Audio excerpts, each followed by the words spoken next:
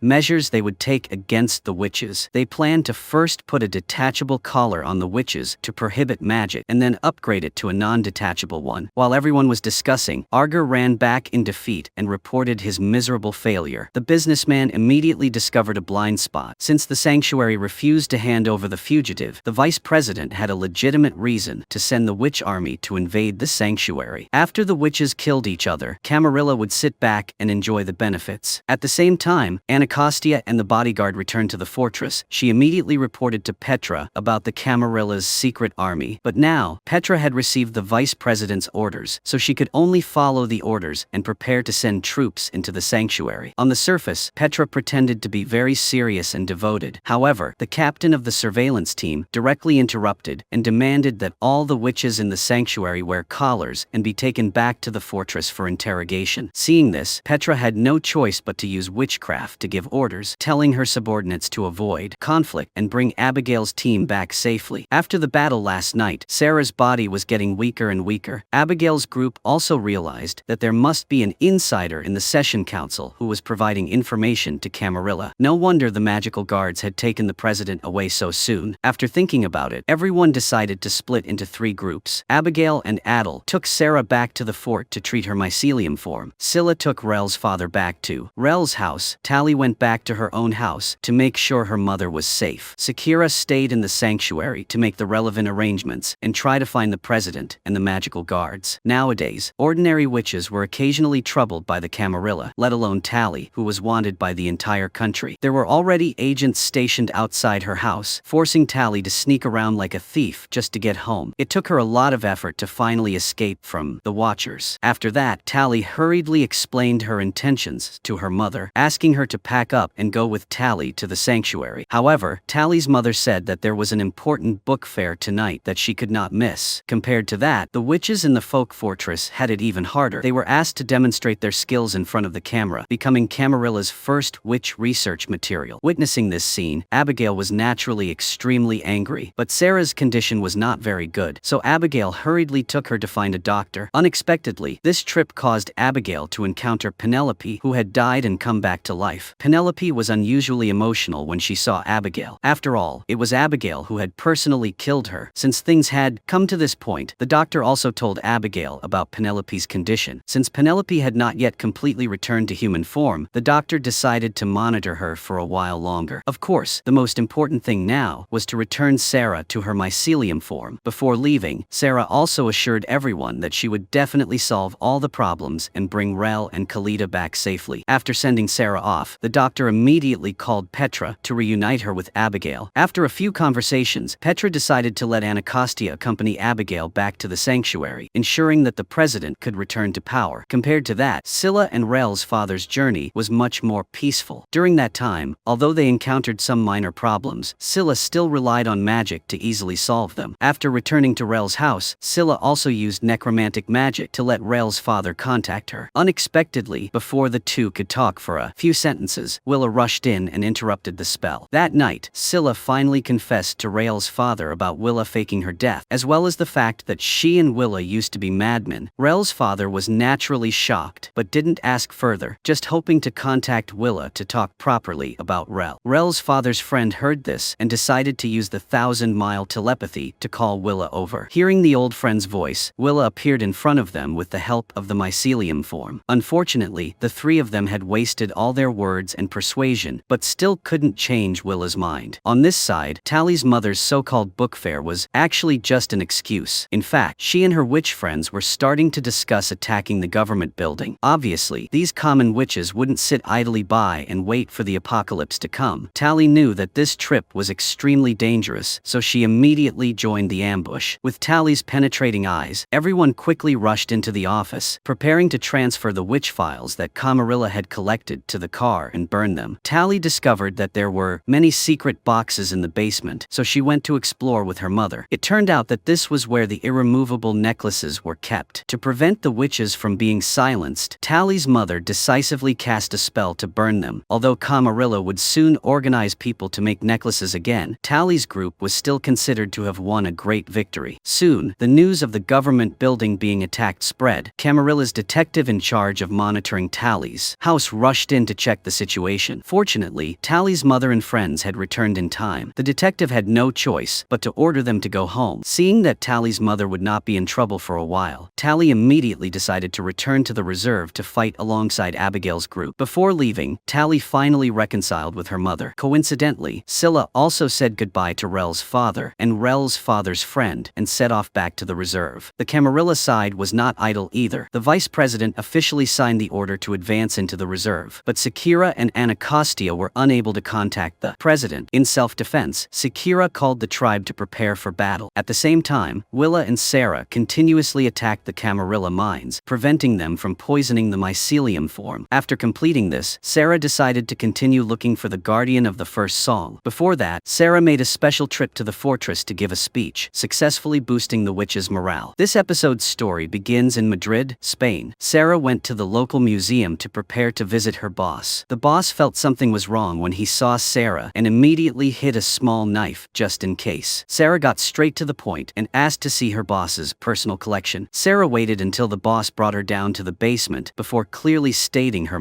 intentions. It turned out that this boss used to be the high priest of Camarilla and knew the history and secrets of Camarilla like the back of his hand. Currently, Arger, the spokesman of Camarilla, was still his student. However, the boss had been in seclusion for many years. In order to protect himself, he could only follow Sarah's request to start searching for the bloodline of the first song's guardian. Through examining the documents, he discovered that there were two bloodlines that could not be traced. Fortunately, the boss here still kept a piece of the melody of a guardian family, which was considered a blessing in disguise. Originally, everything would have ended here, but Sarah suddenly saw the rope that had hung her sister. Sarah immediately flew into a rage. The boss was so scared that he quickly pulled out a knife to attack Sarah. But physical damage to Sarah was no longer effective. In the end, the boss was hanged to death by Sarah, which was considered revenge for her sister. At this time, inside the mycelium form, Rel had already recovered her vitality. Willa told her that the mycelium form had completed the treatment for her. If Rel chose to stay, she could stay by Willa's side forever, without having to worry about any more troubles. But this was clearly not Rael's style of action. She was determined to return to fight alongside Abigail's group. Willa was not surprised by this, and said that the last mycelium form would still summon her, leaving Rael confused.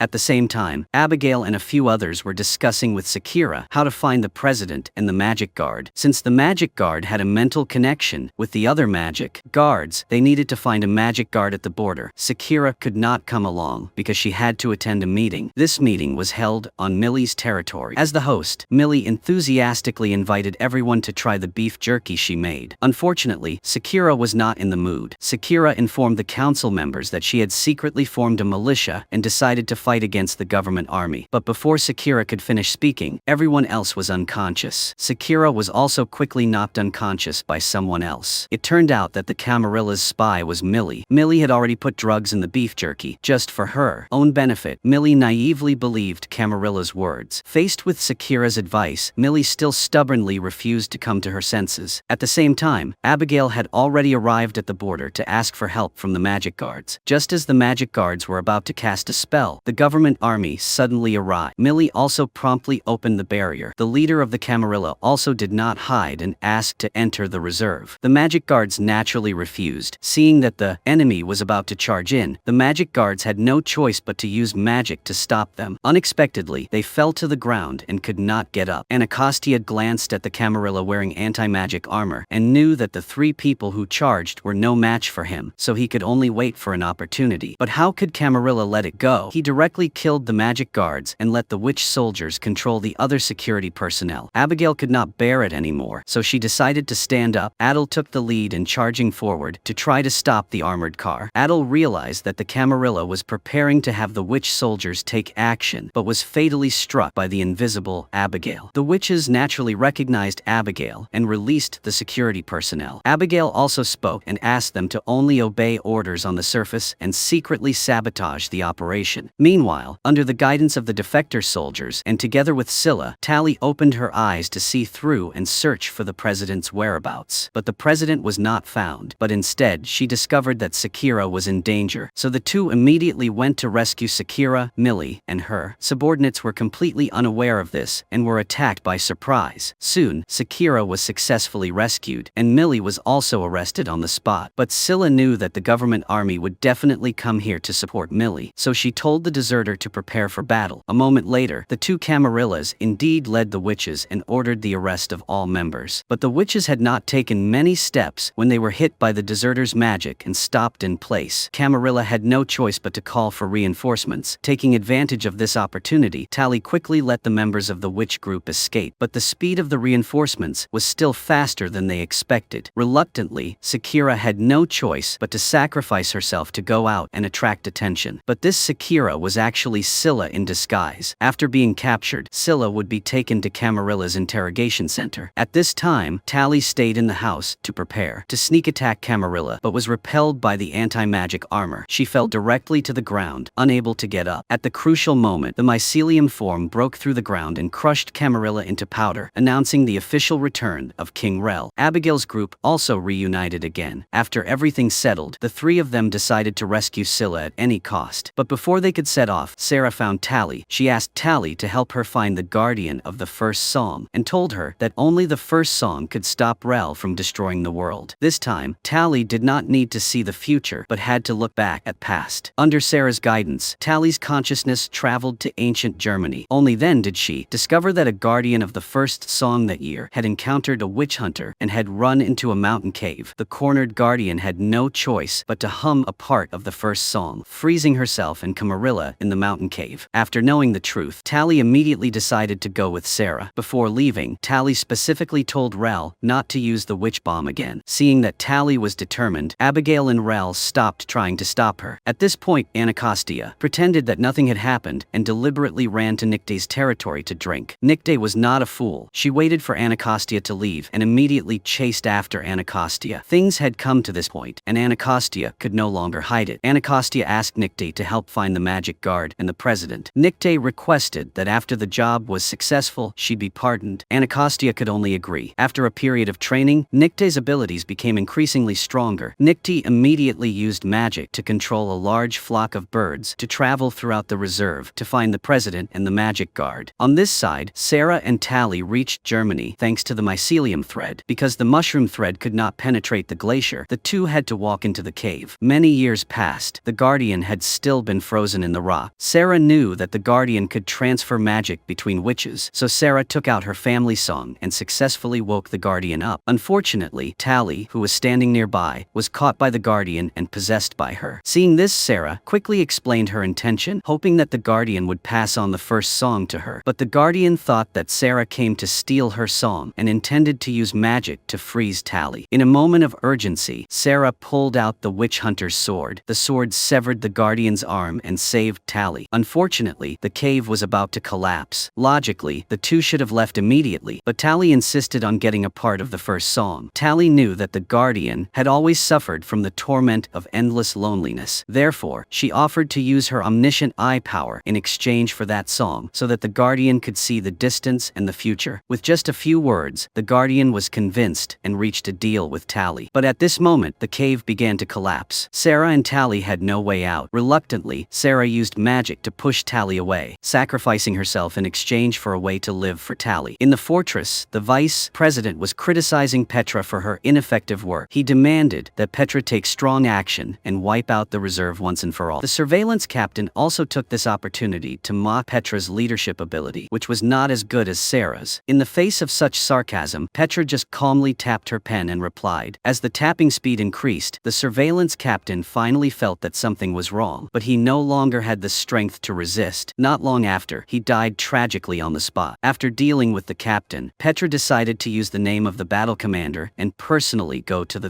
reserve to pick up Abigail's group. The vice president was not a fool. When he heard the news, he immediately went to the fortress to stop Petra. Moreover, he also realized that the captain had disappeared without a trace. At this time, the captain appeared again, and the vice president was relieved. He told the captain to keep an eye on Petra and hurriedly left. He had absolutely no idea that this captain was actually a bodyguard in disguise, so Petra could finally take full control. At the same time, Abigail's group in the reserve had captured a wounded female soldier witch. From her, Abigail's group found out that Camarilla had imprisoned all the witch doctors in the fortress, forcing the soldiers to go into battle without a doctor. Rel heard this and immediately took action to treat the soldiers. Coincidentally, this soldier had just been in charge of escorting Scylla, so everyone was finally able to determine Scylla's location. Abigail immediately decided to go with Rel and Adel to rescue Scylla and at the same time gather information. That night, the three of them went near the interrogation center to scout. This place was heavily guarded with all kinds of anti-magic devices and scanners. Even Adel's invisibility had no place to be used. After thinking about it, Adil and Abigail pretended to be drunk and went out to attract the attention of the guards. Rel took the opportunity to sneak into the interrogation center. Afterwards, Dill and Abigail used martial arts to deal with the guards. Meanwhile, in the center, Camarilla was planning to use rocks to kill Scylla. At the crucial moment, Rel arrived in time. Although Rel was not allowed to use witch bombs according to Tally's request, she could still use witch bombs to scare people. Camarilla had heard of witch bombs for a long time, was scared and immediately untied Scylla and begged Rel. But Scylla and Rel would not be merciful and directly knocked Camarilla unconscious. The two immediately joined up with Abigail and Adel, then escaped from the interrogation center. But Camarilla quickly gathered the witch army to chase after the four people, chasing them all the way to Anacostia's territory. Anacostia immediately sent out a warning to the government forces. The witch soldiers, knowing themselves were no match, decided to retreat. However, the Camarilla in charge of supervising the battle did not care about that. They directly killed all the retreating witches. Witnessing the tragic deaths of their compatriots, Abigail was extremely angry. Abigail immediately cast a spell, changed the celestial phenomena, and summoned countless ice spikes, causing the deadly Camarilla to flee. Unfortunately, none of the witch soldiers survived and became the sacrifices of this war. After temporarily repelling the Camarilla, Tally was also brought back by the mycelium thread. Hearing Hearing that Sarah had been buried in the cave, Abigail felt very disappointed. Abigail pointed out that because of them, the witches and the sanctuary suffered heavy casualties. There would definitely be more bloody conflicts in the future. In order to avoid more innocent people being involved, Abigail suggested that her group turn themselves in exchange for peace for the sanctuary. Anacostia knew that Abigail's group was determined and that what needed to be done could not be stopped, so she could only wish them luck. Before turning themselves in, Abigail specifically told Adil not to try to escape from prison, but to go find Tally first. Meanwhile, Rel and Scylla made a classic promise that as long as they were safe this time, the two would officially get married. After that, the four of them held hands and walked out to the scene, which was already filled with media coverage. Petra had also been waiting for a long time. Now, with Abigail's group voluntarily turning themselves in, Petra could finally withdraw all her troops. It was just that no one knew what kind of ending Abigail's group would face. With Abigail's group's surrender, Petra could finally withdraw the government's witch army from the sanctuary. The Camarilla would immediately come to take Abigail's group away. Petra knew she could not stop them, so she turned to find the president. Speaking of the president, he and the bald woman were currently in the wooden house. It turned out that because the border magic guard was killed by Camarilla, the old magic guard who was driving suddenly aged. This led to the three of them getting into a car accident. Fortunately, the bald woman turned the situation around and brought the magic guard and the president to safety safely. On the other side, Sarah was trapped in the cave. Sarah thought she could not escape, so she sang the first verse of the psalm on the spot, causing the heavens and earth to shake. Not long after, Abigail's group was taken to Washington for interrogation. Abigail discovered that Camarilla did not torture them brutally. They immediately understood that Camarilla planned to hold a public trial, using Abigail's group as an example to judge. As soon as she finished speaking, the jailer came and urged the four of them to leave for court. At the same time, the Camarilla was also urgently discussing this matter. They really wanted to take this opportunity to stir up public opinion and launch a witch trial. Therefore, the businessman and the vice president both instructed the judge to use words to lead Abigail's group to confess. Not long after the trial began, Abigail's group was accused of murdering the vice president's daughter Penelope, assassinating the president, and colluding with Camarilla leader Nicti. Speaking of Penelope, Petra had actually thought about letting Penelope appear in public to clear up the main group's suspicions, but since Penelope's condition was still unstable, Petra had no choice but to give up. Facing the Camarilla's attack, Abigail's group argued with all their might, but the Camarilla had already prepared in advance. Abigail's group was no match for them. After thinking about it, everyone chose Rel, who was born from a commoner and a witch, to be the final speaker. Rel activated her main character's signature persuasion skill and talked about her changes and feelings since joining the army. Seeing Abigail's group about to be defeated, no one expected the president to suddenly make a spectacular return, completely turning the whole situation around. In the blink of an eye, all the Camarilla leaders were arrested, and the vice president was also thrown into prison. The president made a national speech, returning the innocence of Abigail's group and ordering the persecution of witches to stop. From the previous developments, perhaps Nicti had helped find the president, but because of Nicti's special status, after saving the president, Nicti disappeared from the world. Now the Camarilla organization had been destroyed. Only Arger and the businessman were still missing, but the witches could at least enjoy some peace. Rel and Scylla immediately decided to fulfill their promise made in the previous episode and officially hold the wedding. To be honest, most of the characters who appeared at the moment were already in couples. Only Tally was still single. The scriptwriter clearly realized this problem and immediately arranged a black guy for Tally. She then nicknamed him Little Black. Seeing the two of them paying attention to each other, Adil immediately turned around and left. In a flash, the wedding was held on time. Nict also came specially to send her blessings. As for Rael's father, Tally and the others were naturally all present. Even Sarah appeared at the wedding. It turned out that Tally had just heard Sarah's singing and used her ability to move mountains and fill seas to rescue Sarah from the cave. For a moment, everyone was overjoyed, immersed in the joy of reunion. As the person in charge of the wedding, Abigail was extremely busy. Rel and Scylla decided to add to the fun by inviting Abigail and Adil to get married. After all, the remnants of the Camarilla were still at large, and no one knew when they would return. It was better to seize the opportunity to complete the great event of a lifetime. Under the persuasion of her friends, Abigail finally agreed to get married. Abigail's family also happened to have a traditional wedding dress. Abigail's grandmother only needed to make a few modifications to make it Abigail's own version. Abigail's grandfather felt emotional when he saw his granddaughter about to get married, sighing that much of the family history had been lost, leaving only this this wedding dress. Before the wedding began, Sarah planned to leave for Africa to find the last bloodline of the first song's guardian. Tally originally wanted to go with Sarah, but Sarah didn't want her to take the risk and asked Tally to enjoy the wedding. Not long after, under the president's leadership and witnessed by many friends, the two couples became husband and wife. After the ceremony, it was time for the ball. While everyone was happily enjoying themselves, the president noticed Mayday and took the initiative to talk to her. Although he was very grateful to Mayday for saving his life, he still expressed that he would pursue Mayday's past sins. Mayday calmly accepted it and was willing to bear all the consequences. Abigail did not participate in the ball, but instead stared at the portrait of Jem, the most powerful witch in Abigail's family. In a daze, it turned out that ever since she imitated Jem using the storm skill, there had always been a special feeling, but just as Abigail's grandfather said, much of her family's history had been lost in the flow of time, and the specific answer was difficult to know. That night, Arger had disappeared for a long time, leading people to rescue the vice president. This marked the return of Camarilla. Abigail's group was completely unaware of this and was still leisurely enjoying the peaceful time. Rel also sang a song for her lover and friends. At the same time, the witches who were left to guard the fortress discovered that the magic barrier had suddenly lost its effect and quickly sent out an alarm. After receiving the signal, the doctor immediately fled. Not long after, Arger and his men arrived at the basement. Arger was also shocked to see Penelope resurrected from the dead. Taking advantage of the Camarilla's moment of being off guard, the doctor rushed out to attack Arger's men. Unfortunately, 2 hands are no match for 4 hands, and the doctor was eventually beheaded by the ruthless Camarilla. However, Arger had no intention of killing the doctor and went to the secret room to prepare to attack the mycelium form. At this moment, Anacostia received news that the fortress had fallen. Everyone realized that something was seriously wrong and immediately set off for the fortress. The president was brought to the sanctuary to prevent any unexpected events. Knowing that Camarilla had entered the basement, Abigail's group also decided to fight this final battle well and settle all grudges. Meanwhile, Arger was telling his subordinates to inject the doctor and find a way to make Penelope turn into mist again. It was clear that Arger not only wanted to destroy the mycelium, but also wanted to perform horrifying experiments on the doctor and Penelope. Sometime later, Abigail's group arrived outside the fortress. Anacostia and Petra let Abigail's group rush into the basement to rescue the doctor, while the 2 of them were in charge of providing support outside. When they parted, Anacostia seemed to have sensed something and expressed that she was very happy to see them while she was still alive. After a sincere goodbye, everyone began to act separately. The bodyguard and Little Black also rushed to support Petra and Anacostia. The 4 quickly discovered that the Camarilla army was gathering. They immediately decided to use a special frequency to summon a storm to destroy the Camarilla army. This move initially caught the Camarilla off guard, but Petra and the others did not expect that the Camarilla had developed a new armor that could block out sound. The witches were counterattacked. Anacostia also discovered that a car was coming, so she quickly pushed the others out of the way. But because of doing so, Anacostia unfortunately died. Petra knew the situation was urgent, so she did not have time to grieve. So she told Little Black to immediately go down to the basement and forcefully drag the bodyguard, who was in extreme pain, away. Not long after, Little Black successfully reunited with Abigail's group. The people who rushed into the basement also encountered Camarilla, equipped with new armor. Worse still, Camarilla started to explode the mycelium, causing Rel to be seriously injured again. Adel and Scylla, who were standing nearby, were also unfortunately affected. Fortunately, Tally and Abigail relied on their excellent martial arts to deal with the Camarilla soldiers. But reinforcements also arrived in the basement. At the critical moment, a flock of birds flew in and easily defeated Camarilla. It turned out that Nicti was following the president's orders, specially coming to support Abigail's group, but the large Camarilla army continued to pour into the basement. At the crucial moment, Rel woke up and used a song to open the entrance to the mycelium. Nicti and Little Black immediately stayed behind to cover Abigail's group's retreat. As for Tally, when she entered the mycelium, she suddenly realized that this was the place where she had seen Rel destroy the world. But now Scylla and Adel were both seriously injured. Rael's healing magic was completely ineffective. Tally was helpless, not knowing what to do, so she desperately called Sarah. Speaking of Sarah, Sarah had previously fled to Ghana in Africa to try to find the Guardian. But before Sarah could act, the local Ghanaian government army had arrived and criticized Sarah for trespassing on their country. Reluctantly, Sarah had no choice but to rely on the mycelium to escape. Then Sarah went to the Jamaican library to look for documents. It was recorded that many years ago, Ghana had a young witch who was sold to a plantation owner in in North America, and under the guidance of the mycelium, Sarah was able to discover the truth. It turned out that this witch was Jem of the Abigail family. Jem could sing the two elements easily. Heaven and earth became one in Jem's voice. And of course, Jem had also inherited the melody of the first song. Jem had once said that the first song could both destroy the world and recreate it, and it must only be sung at a very special moment. On the other side, in a room in the fortress, Arger was arranging for the vice president to record a speech, announcing that a witch had impersonated the president. They planned to take this opportunity to regain power. They were completely unaware that the bodyguard had disguised himself as Camarilla. Under his reminder, the doctor poured the Penelope-transformed mist into the coffee. Arger, caught off guard, drank it all in one go. As a result, it wasn't long before he succumbed to the witch plague caused by Penelope's transformation and died. The vice president was also very surprised to see his daughter come back to life. Penelope immediately questioned the vice president why he considered her a